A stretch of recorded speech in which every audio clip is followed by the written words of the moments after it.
नमस्कार मित्रांनो, Balasaheb Pawar LIC of इंडियामधनं बोलत आहे. मित्रांनो, आपल्याला पैशाचं स्टोअर केलंच पाहिजे. जर नाही स्टोरिंग केलं तर इमर्जन्सीला आपल्याला लोन घ्यावं लागेल आणि व्याज द्यावं लागेल आणि पैसे कमवायचं वय कमी होत जातं आणि इमर्जन्सी कधी येईल सांगता येत नाही. डिसेबिलिटी, डेथ आणि डिसीज हे माणसाच्या जीवनात एंट्री कधी करतील सांगता येत नाही आणि ते जर आले तर आपलं पूर्ण इन्कम स्टॉप होतं आणि आपल्याला जगणं कठीण होतं. मित्रांनो, पैसे, व्यवसाय चांगला असेल, नोकरी चांगली असेल तरीसुद्धा संकट काही सांगून येत नाहीत आणि म्हातारपण तर कंपल्सरी आहे.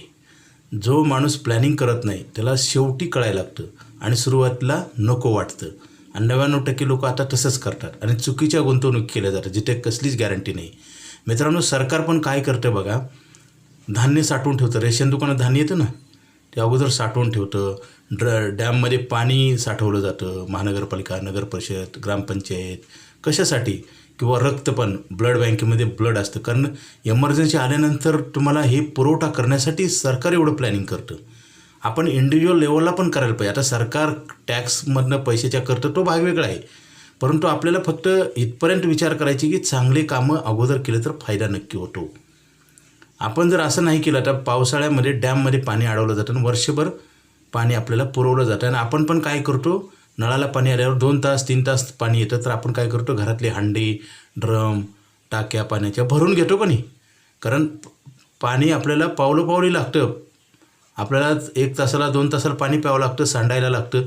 तसं प्रोव्हिजन केल्यावर काय होतं, तुमची सोय होते, गैरसोय होत नाही. आणि आत्ताच्या काळामध्ये काय आहे, ह्या सगळ्या गोष्टीकडे दुर्लक्ष केले जात आहे.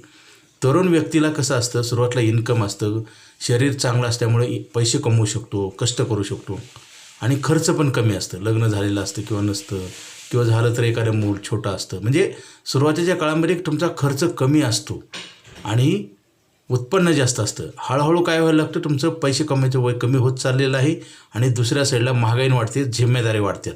ह्याचा जर विचार करून जर प्लॅनिंग करत नसाल, तुम्ही कितीही पैसे कमा, शेवटी वाईट दिवस येणार 100%.